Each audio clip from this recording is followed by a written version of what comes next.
تو ایک جگہ سے گزرتے ہیں جہاں پہ ایک کشتی ہوتی ہے، غریب لوگوں کی کشتی، اس میں وہ بیٹھتے ہیں، تو بیٹھتے ہی حضرت خضر علیہ السلام اس کا ایک تختہ توڑ دیتے ہیں۔ بخاری مسلم میں آتا ہے کہ وہ اتنے شریف لوگ ہوتے ہیں کہ وہ ان کو آؤٹ سائڈر اور مہمان سمجھ کے کرایہ بھی نہیں لیتے۔ تو حضرت خضر علیہ السلام جب تختہ توڑ دیتے ہیں تو موسیٰ علیہ السلام کہتے ہیں کہ یہ تم نے بڑا برا کام کیا ہے، ایک طرف ان کی شرافت کو کرایہ بھی انہوں نے لیا اور تم نے ان کی کشتی کا تختہ توڑ دیا۔ تو حضرت خضر کہتے ہیں میں نے تمہیں پہلے کہا تھا نا تم صبر نہیں کر سکو گے۔ تو قرآن کے الفاظ ہیں کہ وہ کہتے ہیں کہ حضرت میرے پر نرمی فرمائے، اس دفعہ مجھے چھوڑ دیں، آئندہ میں آپ سے سوال نہیں کروں گا، کیونکہ انہوں نے کہا تھا، اس میں الفاظ ہیں سورۃ الکہف میں کہ جب تک میں خود نہ بیان کر دوں تم نے مجھ سے سوال نہیں کرنا۔ تو وہ تھوڑا آگے چلتے ہیں، اب یہ تو شاہی کوئی نہیں تھی جو آگے انہوں نے کیا ہے۔ انہوں نے ایک بچہ دیکھا، خوبصورت، بظاہر دیکھنے میں نورانی شکل، اس کو قتل کر دیا۔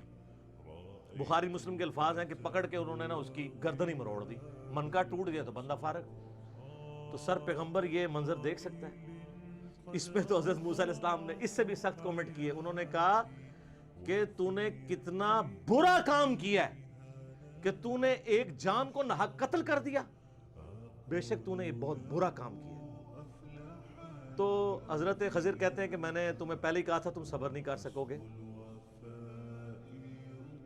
تو حضرت موسیٰ علیہ السلام کہتے ہیں کہ اس دفعہ تو میرا یہ عذر قبول کر لے، اب اگر میں بولا نا تو ٹھیک ہے، میں آپ سے پھر مجھے الگ کر دیجیے۔ اب یہ خود انہوں نے شرط طے کر لی نا،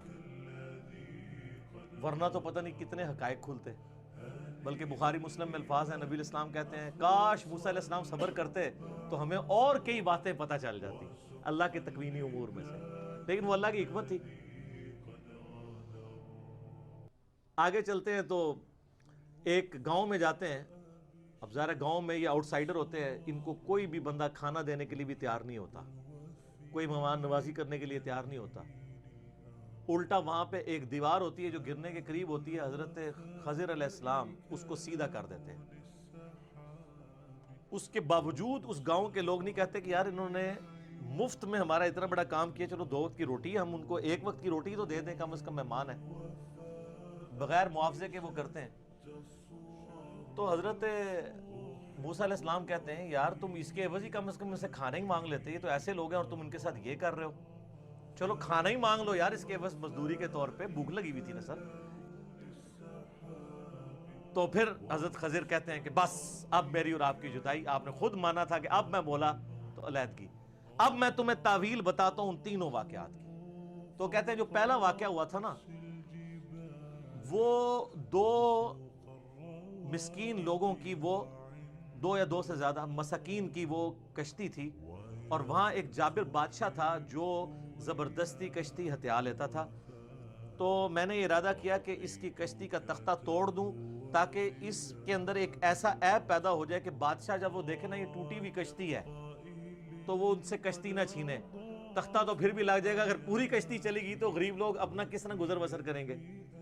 تو اس کا مطلب ہے صحیح کام کیا انہوں نے، لیکن یہ چیز چھپی ہوئی تھی۔ اور ان کا وہ جو بچہ تھا نا، اس کے ماں باپ بڑے نیک تھے، اور ہمیں اس چیز کا خدشہ ہے کہ یہ بچہ طغیانی کی زندگی گزارے گا اور بڑا ہو کر اپنے ماں باپ کو بھی گمراہ کر دے گا۔ بخاری مسلم کے الفاظ ہیں کہ اس نے اپنے ماں باپ کو بھی کافر کر دینا تھا، اس کی محبت کے اندر ماں باپ نے ڈی ٹریک ہو جانا تھا، اور اللہ تعالیٰ اس کے بدلے اس کو نئی اولاد دے دے گا۔ بخاری مسلم کے الفاظ ہیں کہ نئی نیک اولاد دے دے گا جو ان کے لیے آنکھوں کی ٹھنڈک بنے گی۔ دوسری بھی جسٹیفیکیشن درست ہوگی۔